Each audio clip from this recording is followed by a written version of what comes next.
Sisi sote kwa mara sio moja katika safari yetu ya maisha tumeweza kujiuliza maswali kama haya. Mbona tuko hapa kwenye ulimwengu huu? Ina haja gani sisi kuwepo hapa? Ulimwengu huu na maisha haya yana maana gani? Ili ufanikiwe kupata majibu ya maswali haya, ni vyema kuelewa ulimwengu wetu na vitu vyote vilivyomo. Ni kwa sababu hii ndivyo nilianzisha msururu huu wa makala ya ukubwa wa ulimwengu. Haya ni makala ya 3. Katika makala ya kwanza niliweza kuweka msingi kwa kuwapa misamiati muhimu katika mazungumzo ya masuala ya ulimwengu au kosmolojia. Makala ya pili yaliweza kukufahamisha mwaka wa mwangaza ama light year kwa kimombo, na ni nini haswa na mbona hutumika katika kupima umbali katika kosmolojia. Katika kipindi hiki ningependa kurejelea mada ya kasi ya mwangaza ili nihakikishe umeweza kufahamu vikamilifu kwa nini hii ni kitu muhimu sana katika kuelewa ulimwengu huu wetu. Kama nilivyotaja kwenye kipindi cha pili cha ukubwa wa ulimwengu, katika ulimwengu huu wetu kuna vikadiria visivyobadilika, yani universal constants, na mojawapo ni kasi ya mwangaza. Ninaposema vikadiria vya ulimwengu visivyobadilika, ninamaanisha vikadiria au vipimo ambavyo hubakia jinsi vilivyo kokote uliko ulimwenguni. Kwa mfano, kasi ya mwangaza inakadiriwa kuwa kilomita 300,000 kwa sekunde. Hii inamaanisha popote utakaposafiri ulimwenguni huu, kasi ya mwanga itasalia kuwa kilomita 300,000 kwa sekunde. Iwe uko duniani humu, mwezini, kwenye sayari ya Mihiri yani Mars, au hata kwenye mfumo mwingine wa jua, kasi ya mwanga husalia vile vile. Hii ina manufaa ya usawazishaji wa makadirio na inasaidia katika kufanikisha vipimo visivyokinzana. Kwenye kipindi hiki tutaangazia kwa kina kasi ya mwangaza. Kabla ya kuendelea, ningependa kuanza na kukufafanulia mwanga ni nini. Mwanga ni mionzi ya sumaku umeme, yani electromagnetic radiation, ambayo inaweza kutambuliwa na jicho la mwanadamu au wanyama wengine. Mionzi hii inayosababisha kuwepo kwa mwanga imepakia chembe iitwayo fotoni au photon kwa kimombo. Fotoni ni chembe zisizo na uzito wowote na ndizo zinazobeba nishati inayotoa mwanga tunaoona. Wakati tunapoona mwanga, iwe kutoka juani, kwenye taa au hata simu, ni mafuriko ya chembe hizi zikichachawiza mazingira yetu na nishati ya sumaku umeme. Hii inamaanisha basi giza ni ukosefu wa fotoni. Nilivyotaja sekunde chache nyuma, fotoni ni chembe zisizo na uzito wowote, na ni kwa sababu hii kasi ya mwangaza iko juu sana, yani kilomita 300,000 kwa sekunde.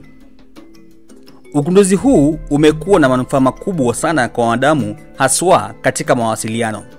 Mwanga ndio hutumika katika miundombinu ya mawasiliano kama fiber optics na digital voice transmission, na ni kwa sababu hii sauti ya ujumbe zetu za simu husafirisha kwenda kwa wapokezi mara moja chini ya sekunde moja. Licha ya kuwa na faida hii kuu, kasi ya mwangaza ni mpaka ambao hatuwezi kuivuka. Acha nikupe mfano ili upate kuelewa kile ninachomaanisha. Ikiwa tunaweza kupeperusha ujumbe kwa kasi ya mwanga, inamaanisha tunaweza kufanya mazungumzo mazuri na mtu aliye umbali wa kilomita 1150, kwani hapa itachukua ujumbe nusu sekunde kusafiri kwenda kwa mtu huyo na nusu sekunde kwa ujumbe wa mtu huyo kuturudia. Lakini ikiwa kuna mtu ambaye aliye umbali wa kilomita milioni 1.5 kutoka duniani, hii inamaanisha kuwa safari ya ujumbe kutoka duniani hadi aliko mtu huyo na kurudi kwetu duniani itachukua umbali wa kilomita milioni 3, yani kilomita milioni 1.5 kwenda na 1.5 kurudi.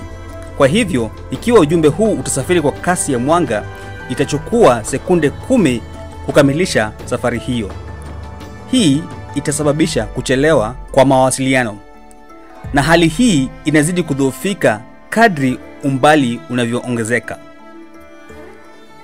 Sayari iliyoko karibu na sisi ambayo wanadamu wanaweza kuizuru ni sayari ya Mihiri, yani Mars kwa kimombo. Ikiwa wanadamu wataweza kufaulu kusafiri hadi huko na kuanzisha makazi ya kudumu kule, tutakuwa na ugumu mkubwa wa mawasiliano na wao. Umbali wa kutoka duniani hadi sayari ya Mihiri ni takriban kilomita milioni 225. Ukifanya hesabu rahisi ya kugawanya umbali huo na kasi ya mwanga, yani milioni 22 kugawanya na 300,000, utapata sekunde 750, ambayo ni dakika 12.5 kwenda njia moja.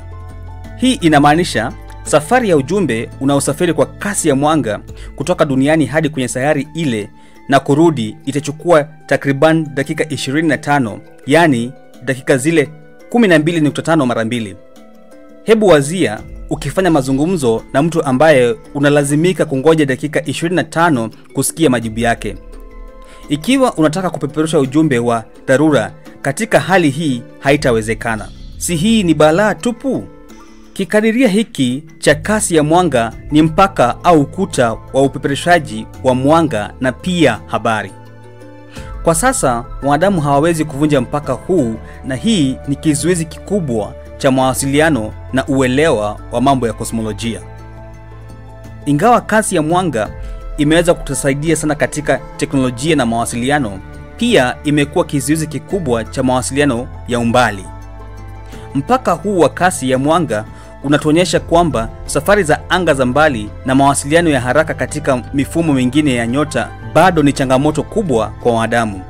Je, mwanadamu ataweza siku moja kuvunja mpaka huu na kuwasiliana haraka katika anga za mbali?